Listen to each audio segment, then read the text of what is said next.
adesso Grions ci propone una cosa in questo periodo molto discusso, perché si va a votare e molti seggi elettorali saranno adibiti in scuole, saranno appunto le strutture scolastiche diventeranno dei seggi elettorali, e c'è stata una gran polemica a riguardo. Andare a scuola in condizioni molto diverse rispetto al solito,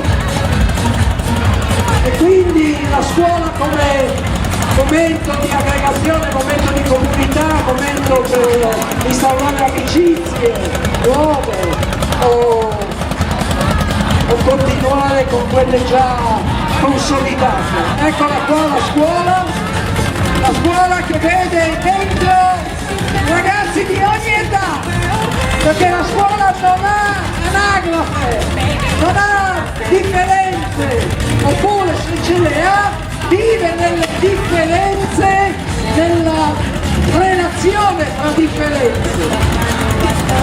Questa è la scuola con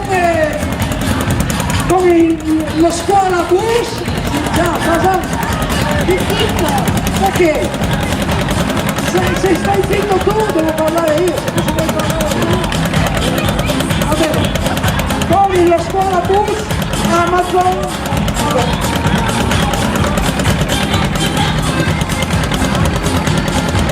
Ecco le scolare sono tutte donne, mi pare, tutte donne.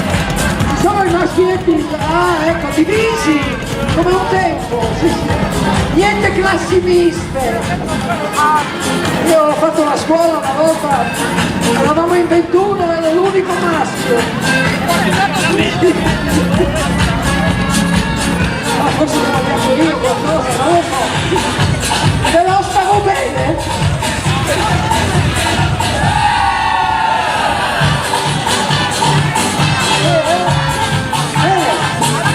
Ed ecco la scuola Grions del Torno.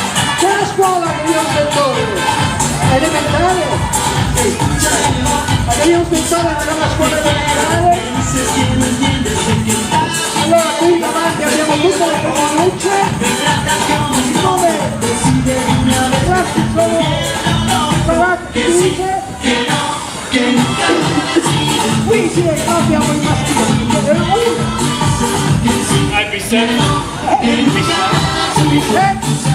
Tu sei di 7?